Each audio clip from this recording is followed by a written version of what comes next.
All right, welcome back to the shop. Finally getting to this coolant riser reroute kit. If you guys saw my previous video, I had a leak. Still went bad in my riser there, my coolant standpipe, they call it. Anyway, today I've purchased the Point Blank Performance Gen 4 Cummins diesel with the VGT turbo. It's the cold kit because I live in Florida. I didn't have to order the hot kit. But anyway, got all the components right here. Kind of go through it as I install them. The only thing I've done so far is my batteries were actually already out. I just had to replace those. They were 7 years old. Got 7 years out of them, so blessed in that situation. Anyway, all I've really done so far is I've removed the air box. I've got to pull one more portion of the intake that actually attaches to the turbo. I've got the coolant drained, which you have to pull the grill to do that and sneak your arm in there and back that little plastic Allen head. It's a M10 is the Allen for that. And anyway, got the coolant drained, managed to do that without spilling a bunch. I basically just used the tote down there, got a little drippage. But anyway, we will press on and I'll get you guys kind of caught up. It's not going to be a step-by-step tutorial. If you want that, you can always go to Point Blank Performance. They actually have a good video there that they just posted like 10 days ago. I've had this for probably a month now. After I had that seal go out, I went ahead and ordered the kit, and I just haven't had time to install it. When I purchased it, they said, hey, make sure you call us. There's a few, minute differences in installing this kit. But in the last 10 days, they've uploaded a video. So anyway, we'll knock it out here and see how it goes. All right, I've got my crankcase ventilation tubing off here. Get this boot off the turbo, and I should be able to squeeze this out of here.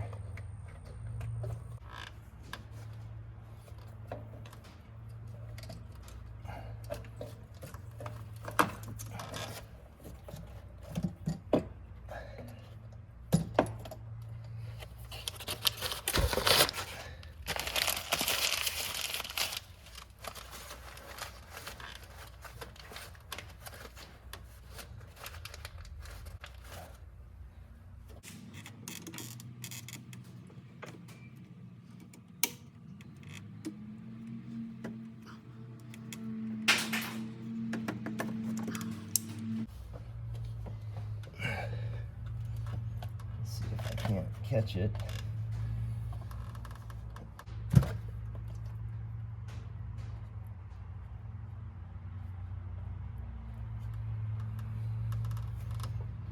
All right.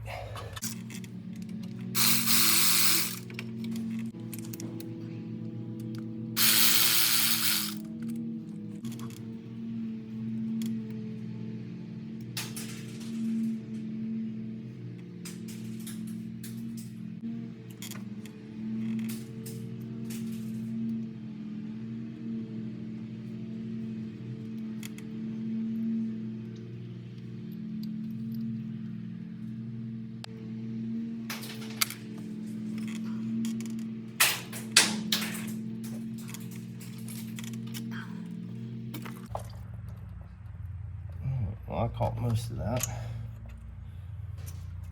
and the rest can stay. There's like a gate clamp on this coolant tank. You may need a longer screwdriver to get down in there.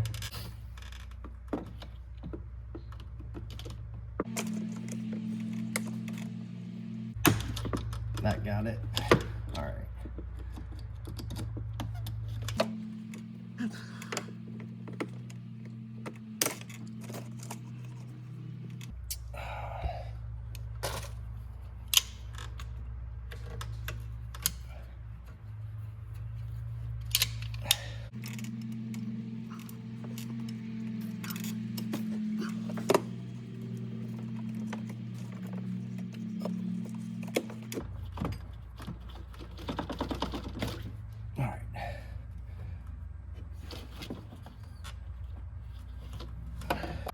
All right, just to show you what I had to do. So basically this piece here locks over that piece there. So I had to wedge that in and lift up for it to pop over.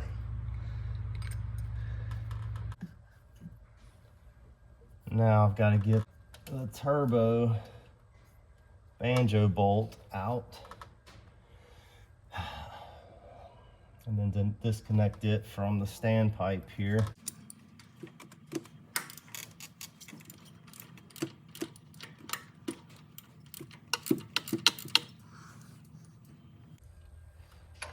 Well, my turbo's been replaced, and that was not very tight at all. I'm very curious what the torque on that is.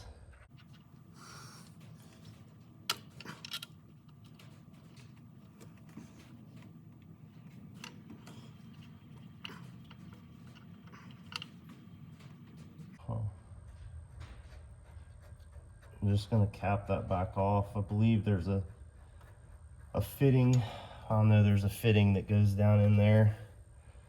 But for now, I'm gonna cap that off. All right, now I gotta get the hose that's running from the bottom of the coolant reservoir to the bottom of the standpipe out. And of course, this hose clamp is not easy to get to at all, especially the way that it's angled. My boost tube is in the way. I'm half tempted to just leave it attached. Can I do that? Not without disconnecting the wire to the alternator, which they did in their video. I just don't see a reason for it. I mean, I've got my battery disconnected, and as long as I can get to, they might have removed it just for clearance purposes, but I honestly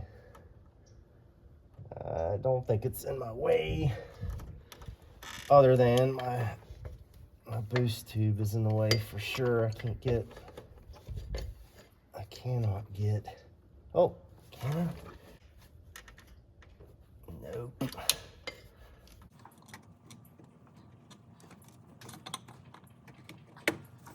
Alright, I think I was able to rotate that to where I can get vice grips on it now. Maybe.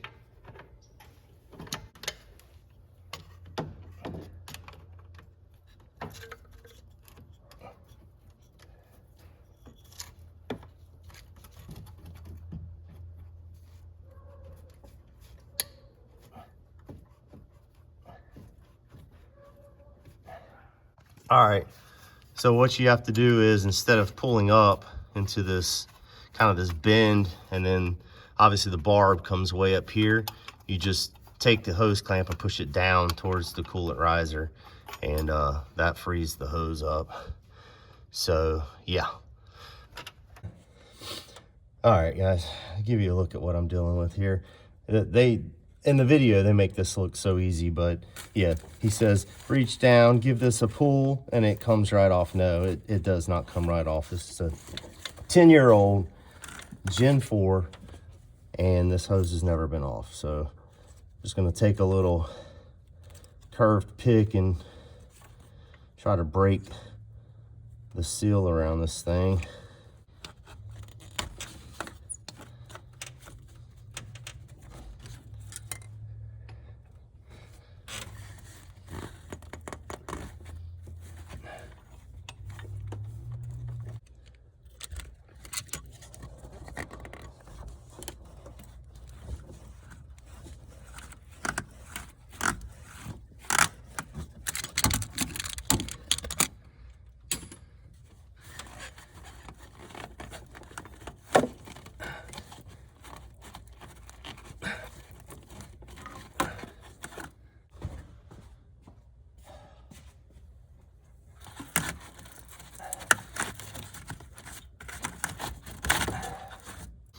Removing this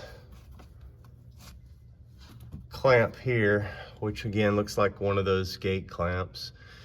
And then I'll be pulling this hose out.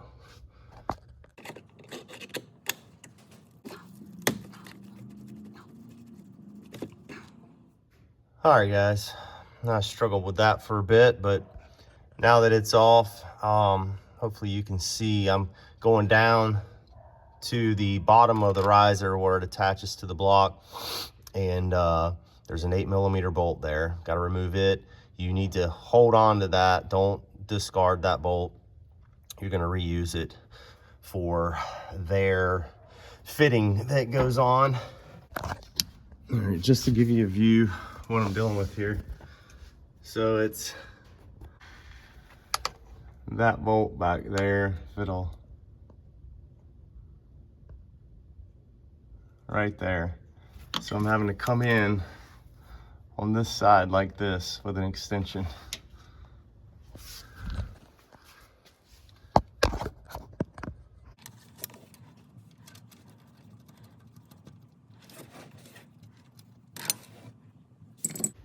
All right, I should be able to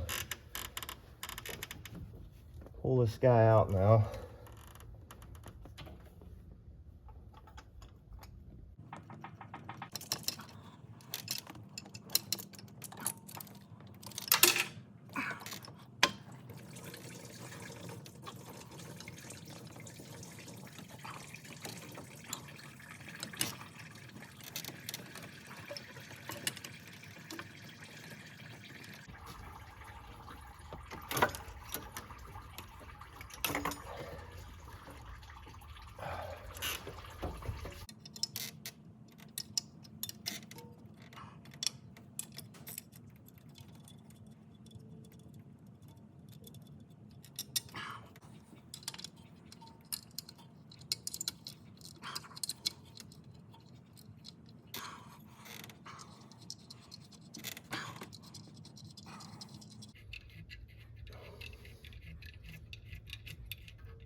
That went right in the bucket. That went right in the bucket. All right. So I finally got that bracket out of the way. This is a aftermarket bracket that I got when I did my EGR delete. You know, so you're removing a lot of the trim pieces up here in the brackets to hold like the transmission dipstick. And I think this is 1 inch.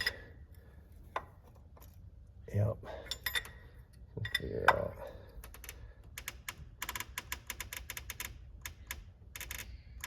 Oh, that's on there. That is really on there. I wonder if I'm gonna have to heat it up.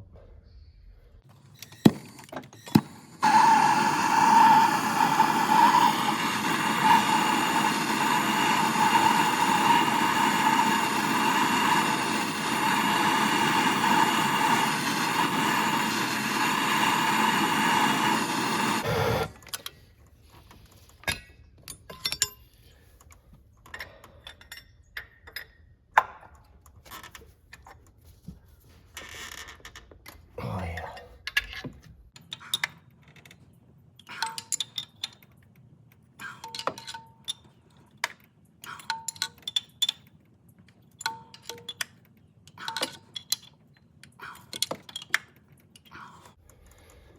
Now, in their kit, they relocate this coming out of the manifold, the sensor. I'm gonna wait and see if there's some reason I have to relocate it, or if I can just put it back in the aftermarket bracket that I had. Although it being out of my way right now would be nice. I just didn't want to have to back it out. Include you a plug here. It's already got tape on it.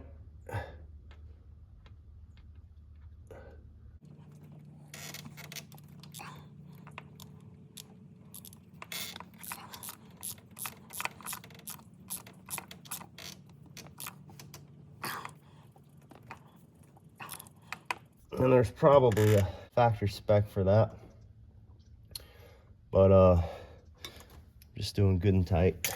And I know I'm not over torquing it with this little ratchet.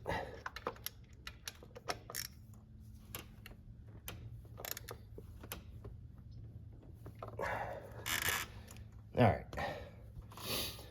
Okay, I think now I can start installing. And I am gonna have to get this bottom washer off there at the turbo. It's stuck on there pretty good. So my kit is a little outdated. It's been in a box for about a month, sitting here at the house, waiting for me to have the time to install it. And they've since upgraded their kit. This one will still work, but I did have to make a few modifications that they don't necessarily show on their video. Their video is actually for the new kit, but I had to trim this down. I had to cut a little bit off here and a little bit off here to get this up high enough so that I had a decent bend radius and that my hose coming off the firewall wasn't stretched out and down here. So the other difference is this riser from the block looks different on the new kit. It actually has a T-fitting on it right off the block so that you've got a place to connect the hose coming off of the bottom of the coolant reservoir. And then you've got it, the other side, you can, you'll be able to pull your line straight off your turbo and go to it. I've basically got to fit another T-fitting in somewhere. I'm just gonna have to figure out the best location to do that. So I'll get these all routed and kind of show you what, basically from here, attaching the riser to the block, tapping into the top of the turbo, and then it's just a bunch of hose clamps. So I'll show you the finished product once I, get it all buttoned up and how I want it. All right, I've got this thing plumbed. Had to go get a couple of hose clamps and went ahead and picked up my antifreeze. Gonna get the air intake in. And here's a view from down here. Basically, you see I had to add a T here for the turbo. The new kit that they send out basically tees right off of the block right there where you see that fitting. So that'll be a T if you guys decide to order this kit going forward. But this will work. I've got it plumbed over here out of the way. So I'm gonna get coolant in and batteries in, and we'll make sure we don't have any leaks. All right, guys, got everything installed. This is what we're looking at. I had some issues. The heater core return line is actually not 5/8 inside diameter. It's, if you measure the barb on the actual standpipe, it's closer to 3/4. So this is a 5/8 fitting here, and I couldn't get a good seal. So I had to order a 3/4 to 5/8 hose barb adapter to run in line here. And as you can see, it adds another, 2 leak points here. Not a fan of that. Not a fan of having to tee in here. If you add up all the connections that have to be made for this kit, you're looking at like 5 additional places for this thing to leak. I know they've since updated it, like I said, so that you're teeing off of the actual riser there at the connection to the block. But yeah, I at this point, I've got no leaks, but I do not like all the hose clamps that I had to use in this kit. So again, they shorted me a couple of hose clamps. I ordered some stainless hose clamps to, Buttercup, get out of here. No, get. All right, so as I was saying, I had to order some stainless steel hose clamps. They shorted me by a couple, and that was without this adapter that I had to add in line to get this return heater core hose to work. So we'll see how it goes. I don't know. Obviously I've gotten rid of the standpipe leak potential. I probably would recommend just buying, I know they, Point Blank Performance, I believe they sell a standpipe kit that assists with O-rings. I know that Black Market Performance does. So you guys might look at that option before you spend, you know, $500 on this reroute kit that I believe induces some other potential issues. So take that for what it's worth, and good luck to you guys. Thanks for tuning in. Please like, subscribe, share, and comment below.